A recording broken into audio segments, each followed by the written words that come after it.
أعوذ بالله من الشيطان الرجيم. بسم الله الرحمن الرحيم.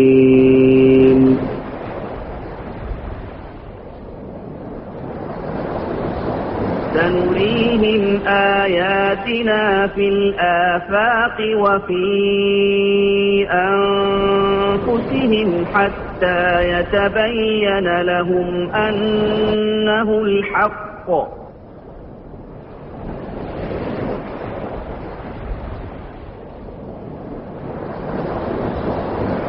أولم يكف بربك أنه على كل شيء شهيد.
أعوذ بالله من الشيطان الرجيم. بسم الله الرحمن الرحيم. رب اشرح لي صدري ويسر لي أمري واحلل عقدة من لساني يفقهوا قولي. Assalamu alaikum wa rahmatullahi wa barakatuh. Dear brothers and sisters. Well, I would share my experience now. My background is I am from a Brahmin family, Orthodox Brahmin family, and in the Brahmin family, a priest sect of the Brahmin family. And I never dreamt I'll be Muhammad Umar one day, and I never wanted to be, even to know what is Islam is all about. And we were born and brought up in Mysore, but we started, my higher studies in Bangalore. We moved from Mysore to the Bangalore. Only then I had a chance to meet a Muslim guy, and then I started discovering Islam. I was part of the RSS, but not so aggressive, but I was part of the RSS, and that added more fuel to hate Muslims more.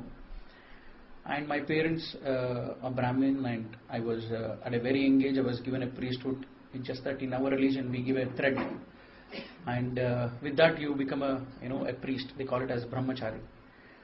So I learned whatever rituals of Brahmins at the age of I think 13 or 14 from my uncle, maternal uncle. And then for my diploma I had to come here to Bangalore. And when we reached Bangalore, my parents found in Bangalore just that only working will not help us to grow. They wanted to do some kind of a business. They found a Muslim businessman where they can invest in his shop and get an extra source of income. And they wanted someone from the family to manage that particular investment in his shop. And his shop is still running in Vijayanagar and Chickpet and everywhere. So he agreed for no profit, nothing, and he gave it in a nice way. And my parents were very impressed with him, and they started talking about him at home. And they wanted me to go and take care of this particular investment which we have done. I was not prepared for it. I used to tell them that I can work anywhere else, but not with a Muslim. I don't like to work with a Muslim. And there was no such need that I have to work, because we are not in such a situation that we have to work. It's just that they wanted to get more of the income, and they wanted to manage. So I said I will not work with a Muslim. I managed my first year after coming to Bangalore to escape out of this. The second year they forced me. My mother used to go in her vacation because it's my money, my investment, it's my business. So I need to go and manage because you are not going there. And my parents, they started insulting me that, look at your mother, your father, they are going and doing it part-time while you are being useless to family. So well, I started going to that shop just to ensure we are managing our business. And later, the shop owner said, we don't need you here. Please help us in another shop. So I went to another shop which is in Chickpet. And I started hating him more. I started hating Muslims more after going to shop, because there the Hindus were becoming Muslims. I've seen some Hindu girls and Hindu boys who embraced Islam. And I was shocked and really angry over them, that why did you become Muslim? Muslims are supposed to be only in Pakistan. Why the hell you are becoming Muslims? And I started arguing with those girls and the boys. But they said, it's truth, so we have embraced it. They did not give much of information more than that. And the owner of that shop was not he was out of the station during that time. And I wanted to know why they embraced Islam, and I wanted to tell them that you don't have the knowledge of Hinduism, because you are from non-Brahmin sect, and we Brahmins are proud Hindus, and I will share the knowledge of Hindus so that you leave this Islam. And I started arguing with them, and he gave me a Quran translation of Abdullah Yusuf Ali. He said, you can read this, and if you have any questions you can ask us, no problem. So I started reading Quran. Meanwhile, I also started analyzing Hinduism with much more consciousness than what I did previously. I analyzed few so-called gods as per Hindu beliefs, and afterwards I concluded that Hinduism is actually some imaginary or something false belief. It's not making sense for me. Few I would share. One is I was a part of RSS member, and Ram Bhagwan was naturally much more dear to anything else. So I started analyzing about Ramayana and Ram, how his life was. He is born to a king, Dashrath, and due to some misunderstanding in the family, he is sent to forest for 14 years. And during these 14 years, there is a villain called Ravana. He plans to kidnap Sita. But all this plan is happening while Rama is not even aware of this. And I was shocked. How can a villain plan to kidnap a God's wife, and God is not aware of this? How is this possible? And even further, what happens is, he comes and he makes the plot in a very nice way. I'll become a deer. He will tell his associate, become a deer in front of her, and she will like it, and Rama and Lakshmana will run behind it. I will take Sita. And they really fall into that. I was shocked. How come Rama does not know that deer is it's a game to taking my wife? And still they go ahead, and Rama goes first, and he never comes back. Then Lakshmana goes putting one Rekha, and then they go. So when both are out of the house, Ravana comes, and he comes in a different uniform as as a bhikshaka. They call it as beggar.